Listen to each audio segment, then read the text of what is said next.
ஆதிசருவேசனுக்கு ஈசனுக்கு மங்களம், அகில பிரகாசனுக்கு நேசனுக்கு மங்களம்.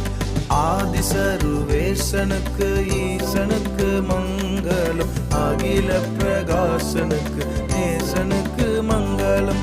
நீதிபரன் பாலனுக்கு நித்திய குணாளனுக்கு, நீதிபரன் பாலனுக்கு நித்திய குணாளனுக்கு போதும் அனுபவம்